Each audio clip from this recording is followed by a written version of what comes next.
All right, let's welcome Jacob Simmons. Jacob is a data analyst at Polaris Laboratories, and he's going to tell us more about insights into soluble varnish interpretation.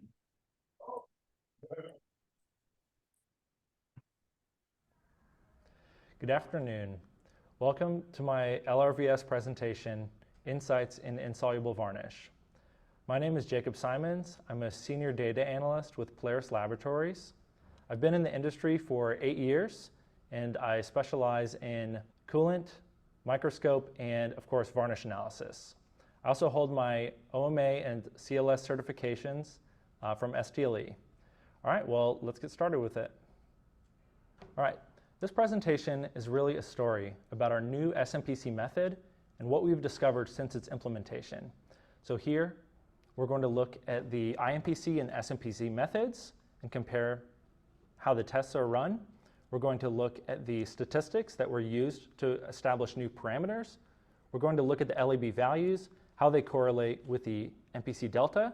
And finally, I'm going to show you guys some case studies that show what the MPC values look like and how the LAB values compare with oil appearance.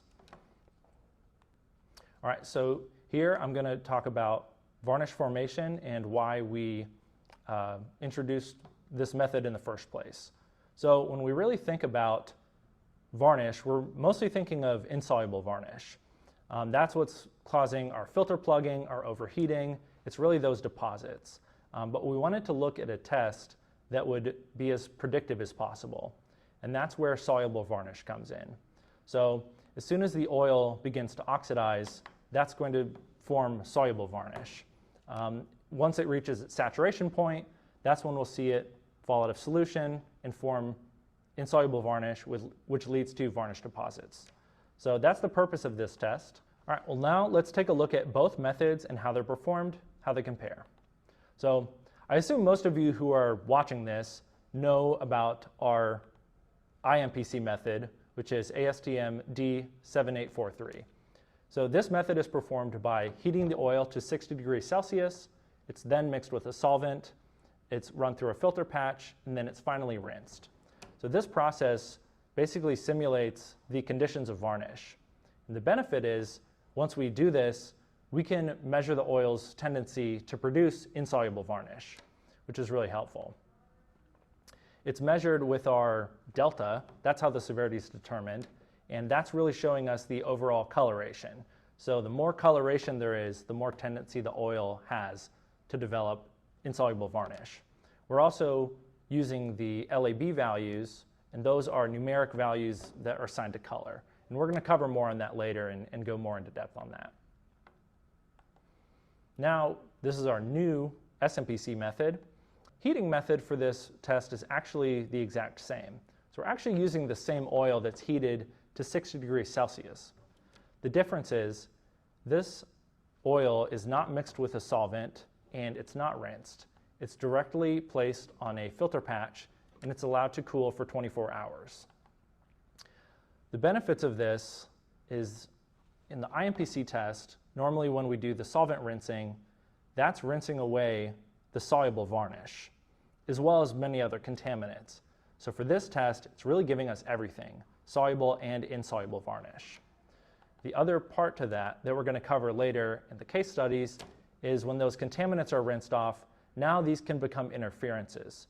So we've been doing things to improve our quality and make sure we're actually detecting soluble varnish through this test. All right, so here we're going to look at the data for the SMPC and IMPC deltas. So this method was introduced in 2020, and since its implementation, we noticed that the SMPC tended to be quite a bit higher than the IMPC. So this is what I really wanted to look at. I wanted to compare the deltas for both methods and see what the averages and the third quartile were for both. So normally when we establish tolerances, that's what we're looking at, is the third quartile. So here I'm going to show you some information about the IMPC and SMPC deltas.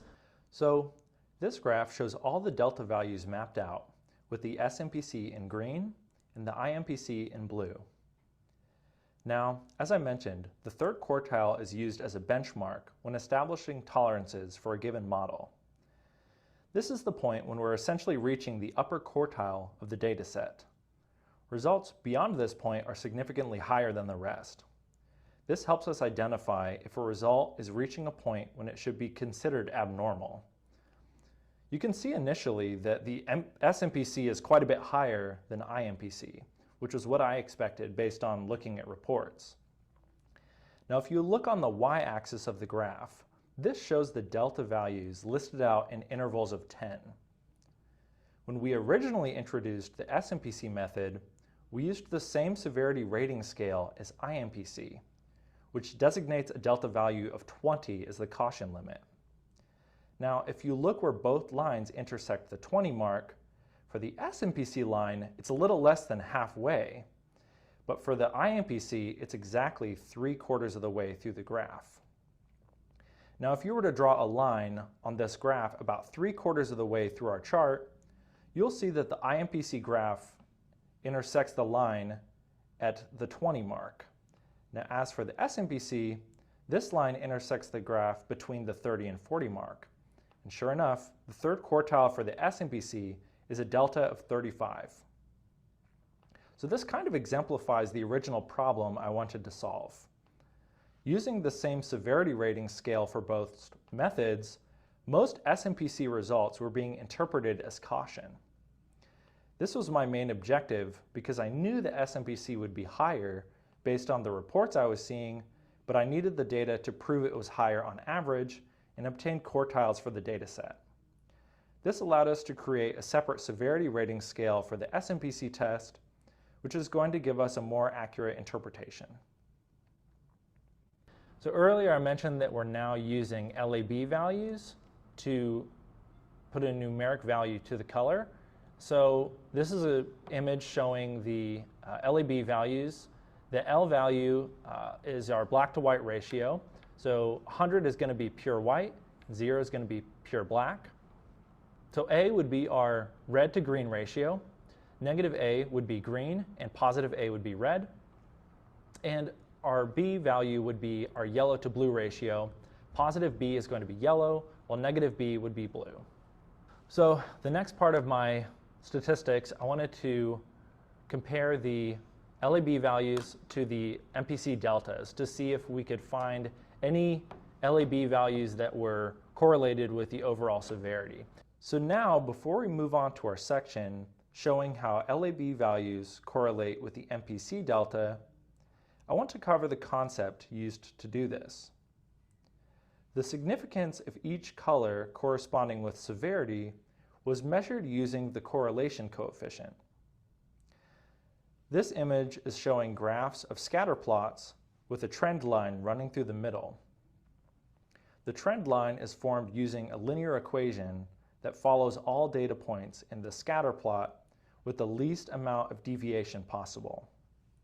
The correlation coefficient is a measurement of how much each point deviates from the trend line. This gives us the overall correlation value, which is expressed as R, and can range anywhere from -1 for negative correlation and a +1 for a perfect positive correlation. You can see in the first graph, the points are very closely linked with the trend line and therefore have a very small amount of deviation. For this graph, the results would most likely be very high, a very high R value, and very close to 1, which would be a perfect positive correlation. It's generally accepted that an R value greater than 0.7 is considered a very strong correlation. So that's the standard I used when comparing the MPC delta values to the LAB values to see if limits can be applied to each respective color. And so what I wanted to start with was the L value. So I have, here is the L value for IMPC. That had a strong negative correlation because L value is descending from 100. As it gets closer to 0, it's going to be darker. So this had a very strong negative correlation of -0.92. And we can see, based on the linear trend line and the plots, they are closely related. The SMPC, on the other hand, did not show a strong correlation with the L value. So this was interesting because we expected them to be somewhat similar, but it seems that when you look at the LAB values, there's some other color on the color spectrum that is corresponding with overall severity for SMPC. And then next, moving on, we have the B values. So the positive B, which is yellow, that was the other color that tended to be the most prominent. So here we have IMPC trending with the B values. So IMPC with yellow seems to be somewhat correlated. It's a moderate correlation with an R value of 0.65. And these are positive correlations because it's an ascending value. So as the B value gets higher, it's getting more yellow. So 0.65 was somewhat strong, but not enough to confidently establish new limits for the B value and IMPC. SMPC, on the other hand, has a very strong positive correlation. As you can see, 0.86. That was plenty of correlation for us to use the equation from the trend line to accurately predict at what point will the B value indicate a strong MPC severity. All right, so earlier when we talked about the SMPC method, I mentioned that during the solvent rinsing process, because that's not done on the SMPC method, there can be some contaminants and interferences. So in this section, I want to cover 3 really good examples of MPC images and the oil appearance. Now these patches come from a hydraulic servo valve using mobile DTE 25. Both the IMPC and SMPC show a light beige color. I wanted to give you guys some examples of MPC images, as it's a really good way to show how the LAB values actually represent color. Both samples have a slightly lowered L value and an elevated B value. You may have noticed that I didn't include the A values in my correlation graphs, and that's because they don't really play a huge role in overall patch color. The IMPC has a positive value of 1.9, which should be slightly red, and the SMPC has an A value of negative 1.2, which should be slightly green. But if you compare the images, they both have a similar beige appearance, and one is not more noticeably red or green. The values are also so low that it would be difficult to establish limits in general. So those are the LAB values for these patches, and as for the delta, the IMPC has a value of 20.5. As I mentioned earlier, the caution limit for IMPC is a delta of 20, so this result would be interpreted as having a moderate potential for varnish formation. The SMPC has a delta value of 26.5, which originally would have also been interpreted as caution, but with our new limits we've established for SMPC, it would be considered a minor severity. I wanted to show you these patches because overall they're a good example of typical varnish formation. Okay, so here we have an RNO formulation being used in a gas turbine. Now the sample on the left-hand side is the baseline, which has a very typical clear appearance. The MPC method was developed for these RNO oils because they should have very little color interference. So as you can imagine, the MPC patches for the baseline sample were almost perfectly white and had delta close to 0. For the used sample on the right-hand side, we're seeing a dark amber color, which indicates some type of event is occurring with the oil, causing it to darken. Looking at the IMPC for this sample, the delta is low, so we know that the color change is not due to varnish. However, the SMPC delta is elevated and the patch shows a dark gray coloration. In cases like this, it's likely that the color change is being caused by the presence of colloidal carbon, which is produced as the result of the thermal process in a gas turbine and results in small globular soot particles that are going to cause the oil to darken. So here we have the MPC images from a similar gas turbine sample. The IMPC is low indicating that insoluble varnish is not an issue. However, the SMPC shows an elevated delta of 26.3. If you look at the LAB values, you'll immediately see that the elevated delta is being caused by a low L value of 75.8, rather than the elevated B value, which would be yellow. The B value is rather low at 7.4. As I mentioned early on, the process of making the SMPC patch does not include the solvent rinse, so certain contaminants will be included in this SMPC image. But we can use the LAB values to distinguish contaminants from true varnish. Since we know that the B value has a very strong correlation with SMPC delta and therefore the overall severity, statistically speaking, a sample like this would be considered an outlier, so we can rule out varnish as a potential issue. These images are good examples of colloidal carbon acting as an interference in the SMPC results. Now these samples are a compressor oil with the baseline shown on the far left. As you can see, there's a pale yellow color indicating that a dye might be present. The IMPC results for the baseline are low, indicating that insoluble varnish is not present. However, the SMPC results for the baseline are high, which is unusual since we wouldn't expect to see soluble varnish to be present in a new, unused oil. Looking at the used sample on the right-hand side, you can see that the yellow color has intensified with use. So there are certain properties in this oil that could be causing a color change.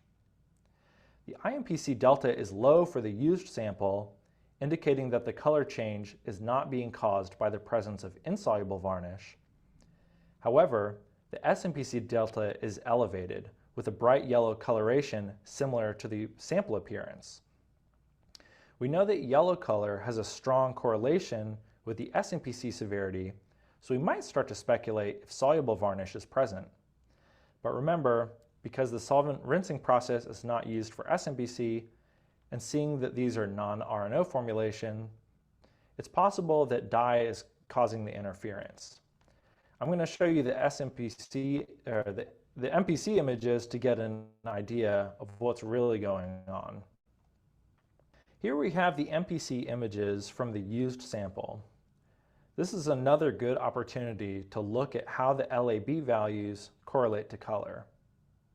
For the IMPC, the delta is extremely low at a value of 1.3, and the L value is close to 100, indicating that the patch is almost completely white. But for the SMPC, the L value is also very high, so you might expect the color on the SMPC to be very close to white. But when you see that the B value is very high, at a value of 42.4, the A value is at a low value of negative 12.8, you can see that the delta is elevated due to a bright yellow color. Although the colors technically correlate well with the SMPC delta, this is an example where practical knowledge overrides this data being statistically consistent. Since insoluble varnish is formed when the oil reaches the saturation point and the soluble varnish falls out of solution, it's unlikely that an oil would have such a high amount of soluble varnish that's fully saturated with no insoluble varnish falling out of solution. Situations like this give us a good opportunity to conduct further studies about the correlation between IMPC and SMPC delta. Considering that insoluble varnish will form when the oil is partially saturated, I would expect to see a ratio of soluble varnish being about 2 to 3 times higher than IMPC. Using findings from this data set, we've established severity limits that will allow our new SMPC method to detect the presence of insoluble varnish and soluble varnish with more precision. If you have any questions, please feel free to contact me. You can find my information on screen here. Thank you for taking the time to attend this presentation, Insights into Insoluble Varnish. I hope you found this information helpful in further understanding varnish contamination. Thanks and have a great day.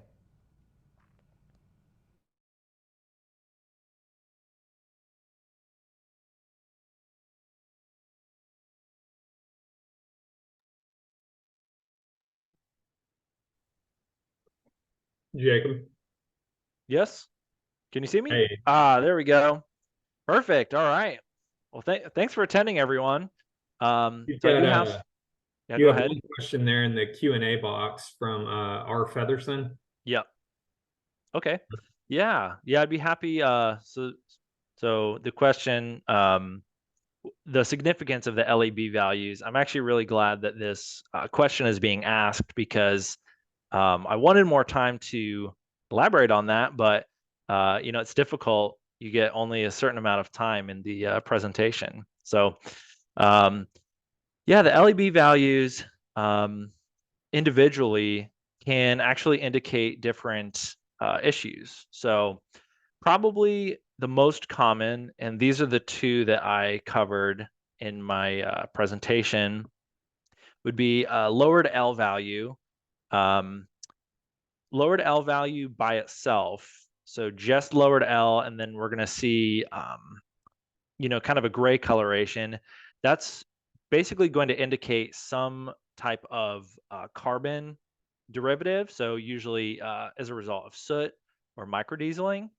And as we saw from the case study, that was present in the SMPC through colloidal carbon. So that is going to be our L value.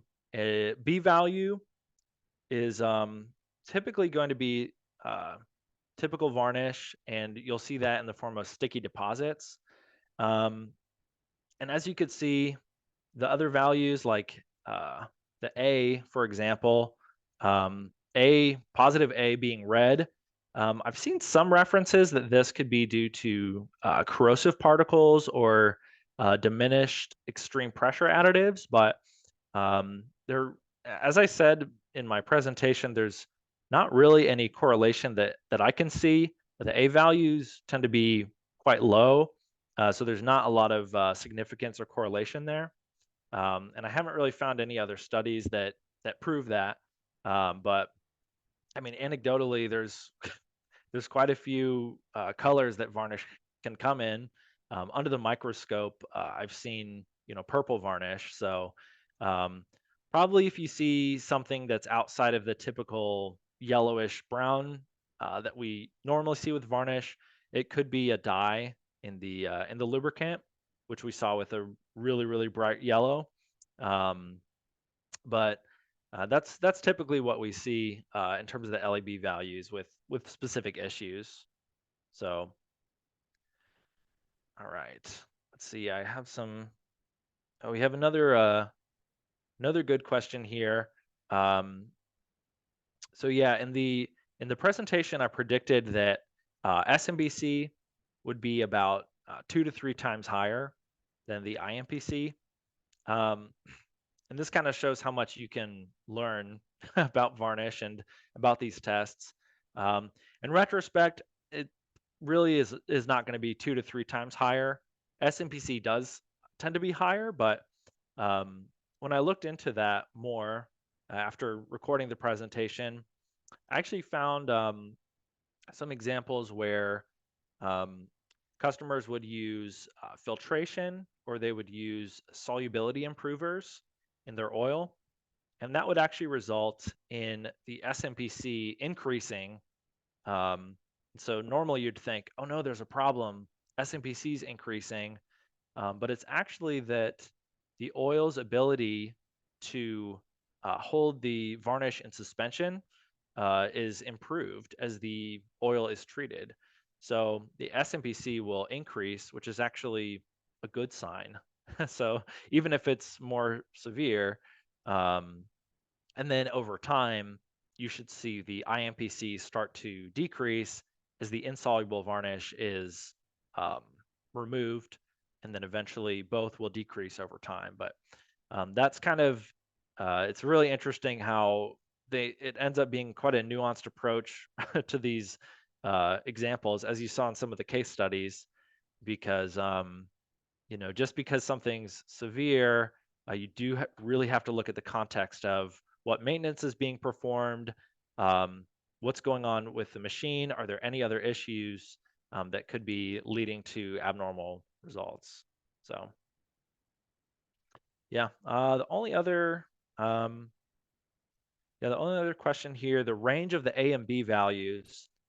So yeah, I explained that the L value is descending. So L starts at 100 being pure white, and the it's 0 would be pure black. As far as I know, I don't think there's an upper limit for an A or a B value. So I guess 0 would be neutral color, like no color. And then as like the A value, for example, as it gets higher into the positive, it would be more red. So I assume it would max out at like 100. After all the statistics I looked at and all the samples, all the sample data, I think the highest A value was like 20. So there's really not that many samples that are bright red, as you would expect. And then the B value, the highest I've seen is like 60 or 70. And then, the negative B value is blue. And I think out of almost 700 samples, I think there were only like 15 that skewed towards the blue color spectrum. So yeah, that's I don't know if there's really a maximum range, or I guess minimum range for the negative values, but um, I would have to look at the CIE lab color guide to confirm that. So, all right, looks like that's it for questions. So I just put my email again in the chat. But yeah, if you guys have anything else, just feel free to reach out to me on LinkedIn or email me. And yeah, I'd be happy to talk about this stuff and go into more detail. Thank you very much for your time, Jacob. Appreciate it. Nice All job. right. Awesome. Yeah, thanks for attending, everyone. All right, y'all have a good one. All right, have a good one. Bye.